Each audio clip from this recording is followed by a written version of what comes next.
Today, Belfast, Northern Ireland looks much like any other city in the United Kingdom. Teens hang out with their friends downtown. Visitors snap photos and tour the city streets. But in many ways, this is a region stuck in time, desperately struggling to leave behind a violent past.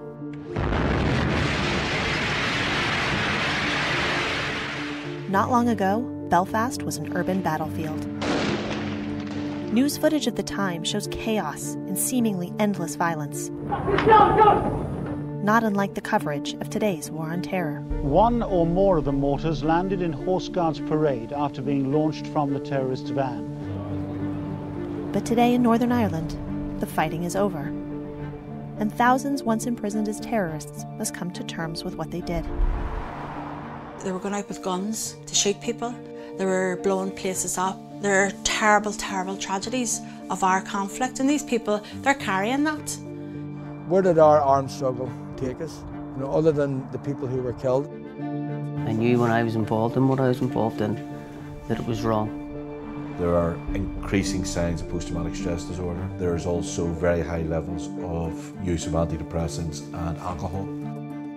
These men and women are a reminder that all wars end eventually, and even terrorists get old.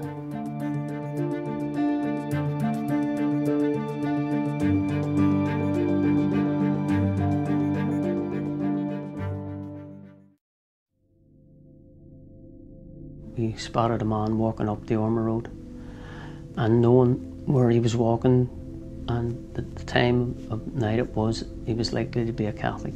So I got out of the car and ran up close to him and shot him in the head at close range. As soon as I done it, I just looked straight up and I just felt the presence of God looking down on me, and I knew I had stepped over a line. During the brutal 30-year war known here as the Troubles, thousands on both sides of the conflict stepped over that line. Catholic nationalists opposed to British rule and Protestants loyal to the Crown attacked and killed one another in daily violence. The combatants were young, mostly poor, and ready to die for what they saw as the righteousness of their cause. What is it like to join the IRA? What happens in that process? They warn you. You sure you want to join? You have two things that you're going to face, is the graveyard or the prison cell. And for many, that's exactly what happened. An estimated 30,000 people were arrested and imprisoned for crimes during the Troubles. In some areas of Belfast, up to 10% of the local population was locked up. Many were handed life sentences. Then, in 1998, everything changed. An historic agreement for peace in Northern Ireland has been reached within the past few minutes. News reports announced the Good Friday Agreement. The war in Northern Ireland ended. Everyone imprisoned for their role in the conflict was set free. And all these fighters who had chosen a life with no future suddenly had one. A lot of prisoners got out and they were just lost. They were lost. Their whole focus was on the fight for freedom and on whatever they had to do in their fight for that struggle. Then the ceasefire's on, the peace is on, and they're left. Where do they go? Where do they turn to? Joe Docherty is a former member of the IRA who spent 22 years in prison before being released under the peace agreement. Looking at all these now, as an older person, now that the conflict has ended, how does it feel to see all of these names here and all of these Well, it brings back very young people? Memories, fond memories, because you knew them when they were kids. But it's sad too, because they all fought and died for a united Ireland, and we haven't achieved it yet. Living long enough to see peace, but not victory, has many former combatants questioning their roles in a war that has become more complicated with time. We got over 500 of our own volunteers killed. And have we achieved anything? Have we went any further? Those are questions Docherty often asks himself when he passes the Belfast house where he shot a British soldier in the head. And I pass that site sometimes, and it's a very personal moment for me because you had a wife, you had a family, and I'm glad that I can sit here and say that. I'm sorry for the families in England whose sons were killed in this area. At what point did you start to feel personally sorry for the things that you had done? It was only after my son had died that I was able to look at what I had done and the heartache and misery that I had caused. Noel Large spent 16 years in prison for murders he carried out as a loyalist gunman. He says God punished him by taking away his firstborn son. The man that I killed was shot down with a .357 Magnum, and I was given 357 years. And my son was born on the 3rd, died in the 5th, and was cremated on the 7th. To Large, the child's death was the price he had to pay for taking justice into his own hands and taking it too far. People feared you because they knew what you were capable of, and I gloried in that. You know, I don't mind admitting that. But I knew also that it was wrong. These men came through a conflict, you know, at maybe 15, 16, 17 years old, and war is nasty and it's cruel, and people have to do nasty and cruel things. Breege Brownlee joined the IRA as a teenager and soon became part of their firebombing campaign in Belfast. There was a lot of women around this area involved in their public movements. Though claiming to strike only economic targets, news reports from the time show the vast destruction and bloodshed the IRA's bombs actually caused. At 18 years of age, Brownlee was caught with a bomb and sentenced to 8 years in prison. I would say the vast majority of people who have been through our prison system would never have been to prison in their lives, except for the struggle that took place here. Brownlee says this was the case with her husband Paul, who served 22 years in prison for shooting a police officer. When he got out, the war was over, and Paul was never the same. While he would love me, would love the kids, love the home and all the rest of it, the alcohol took over. And it ended up bringing violence into our living room. One Christmas, Paul attacked Breege in a drunken rage. He lit her car on fire and was jailed again for domestic abuse. Brownlee calls her husband one of the war's walking wounded. They were talking about 60-odd% who have mental health and alcohol problems, you know, 2.5 times higher than the standard population. Pete Sherlow is a professor at Queen's University Belfast. He studies former militants and their problems, like unemployment, alcoholism, and depression. He says Northern Ireland has some of the world's highest levels of antidepressant drug use. Half of those people are taking antidepressants because of post-traumatic stresses that were caused by the conflict. How many pints can you do on a typical? I don't know. So you're boasting to say I don't know. Now, there's people I know who drink 40 pints. 40. 40. Most of them would drink 25. I'll see you later. Pat Livingston spent 17 years in prison for a murder he didn't commit.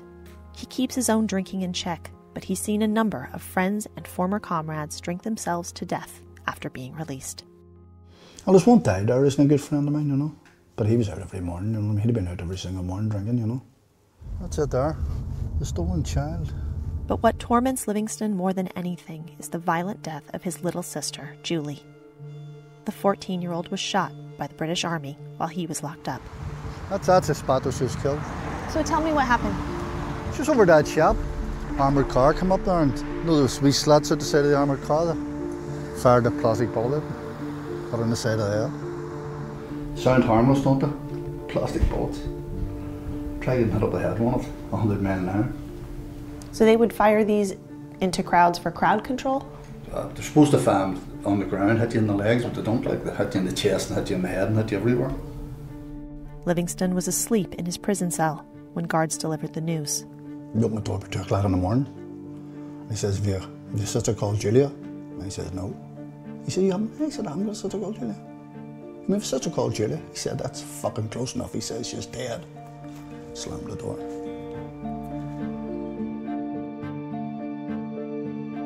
They talk about like counseling and stuff. Have you ever thought about doing any of that?